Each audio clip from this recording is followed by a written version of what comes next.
کسی میں گورنر راج لگانے کی جرات نہیں۔ اسد کیسر پاکستان تحریک انصاف کے رہنما اور سابق اسپیکر قومی اسمبلی اسد کیسر نے کہا کہ گورنر راج لگانے کی کسی میں جرات نہیں، گورنر راج سے صوبے نہیں چل سکے گا۔ نجی ٹی وی سے گفتگو کرتے ہوئے اسد کیسر کا کہنا تھا کہ مطالبہ کرتے ہیں کہ پیپلز پارٹی گورنر راج پر اپنا آفیشل موقف واضح کرے، بتائیں احمد کریم کنڈی کا بیان پارٹی پالیسی ہے یا نہیں، ہم اپنا دفاع کرنا چاہتے ہیں، گورنر راج ان کے بس کی بات نہیں، پی ٹی آئی امن چاہتی ہے، دہشت گردی کے خلاف تمام وسائل استعمال کیے جائیں۔ انہوں نے کہا کہ ہم چاہتے ہیں کہ پالیسی میں لوکل کمیونٹی کو بھی شامل کیا جائے، پالیسی ساز صوبائی حکومت اور دیگر سیاسی جماعتوں کو ساتھ لے کر چلیں۔ وفاقی حکومت ہمارے قومی جرگوں کو اہمیت نہیں دے رہی، جرگے میں سیاسی جماعتیں بھی شامل تھیں۔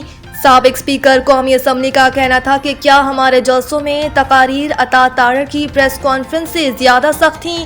جلسے میں تمام تقاریریں آئین و قانون کے دائرے میں رہ کر کی گئیں، آئین و قانون کے اندر رہ کر جدوجہد جاری رکھیں گے، قانون میں جتنی گنجائش ہے ہم اتنی ہی بات کریں گے۔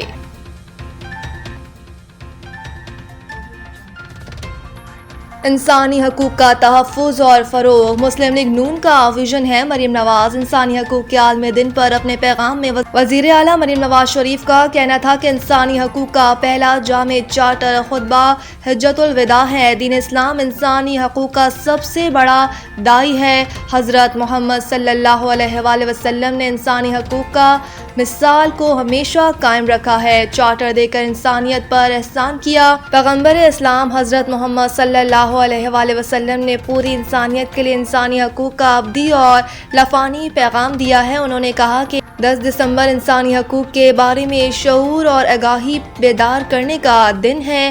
ہر انسان رنگ، نسل، مذہب، جنس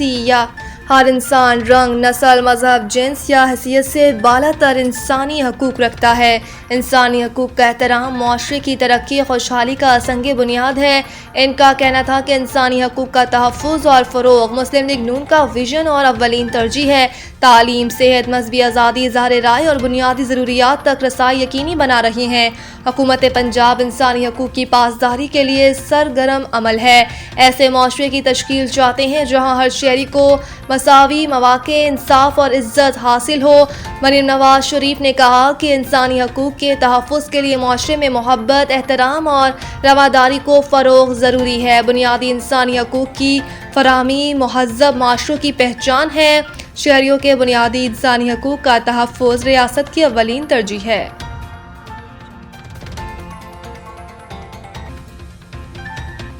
سوار محمد حسین شہید کی 54ویں برسی، فیلڈ مارشل نیول اور ایئر چیف کا شاندار خراج عقیدت۔ پاک فوج کے شعبہ تعلقات عامہ ISPR کے مطابق field marshal Asim Munir, naval chief admiral Naveed Ashraf اور air chief marshal Zaheer Babar Sidhu نے شہید کو ان کی لازوال بہادری پر زبردست خراج عقیدت پیش کیا۔ 1971 کی جنگ کے دوران ظفرواڑ شکرگڑھ سیکٹر میں سوار محمد حسین شہید نے اپنی جان کی پرواہ کیے بغیر دشمن کے پیش قدمی کرتے ہوئے بختربند دستوں کی نشاندہی اور ریکویلس رائفل عملے کی رہنمائی کرتے ہوئے متعدد بھارتی ٹینک تباہ کروائے۔ ان کی بہادری سے محاذ پر صورتحال پاکستان کے حق میں بدل گئی۔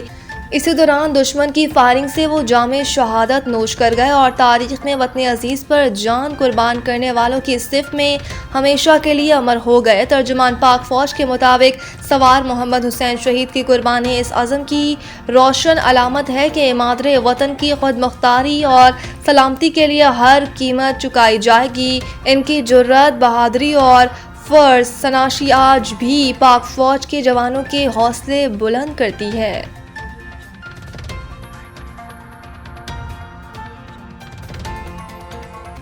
گیمبلنگ ایپ کی تشہیر، رجب بٹ اور ندیم نانیوالا کی راہداری ضمانت منظور۔ اسلام آباد ہائی کورٹ کے جسٹس انعام امین منہاس نے کیس کی سماعت کی، جس دوران رجب بٹ اور ندیم نانیوالا عدالت میں پیش ہوئے۔ دوران سماعت درخواست گزار کے وکیل نے عدالت سے استدعا کی کہ کراچی میں بھی مقدمہ ہے، لہٰذا 15 روز کی راہداری ضمانت دی جائے۔ وکیل درخواست گزار کے موقف پر جسٹس انعام منہاس نے کہا کہ 10 دن کی حفاظتی ضمانت دے رہے ہیں۔ متعلقہ عدالت سے رجوع کر لیں۔ بعد ازاں اسلام آباد ہائی کورٹ نے دونوں کو 10 دن میں متعلقہ عدالت سے رجوع کرنے کا حکم جاری کرتے ہوئے راہداری ضمانت منظور کر لی۔ ملزمان کے خلاف گیمبلنگ ایپ کی تشہیر پر سائبر کرائم کی دفعات کے تحت مقدمات درج ہیں۔ اسلام آباد ہائی کورٹ نے گزشتہ روز پاکستان پہنچنے پر رجب بٹ کو ایئرپورٹ سے گرفتار نہ کرنے کا حکم دیا تھا۔ گزشتہ روز برطانیہ کی جانب سے ملک بدر کیے جانے کے بعد پاکستانی یوٹیوبر پاکستان پہنچ چکے ہیں۔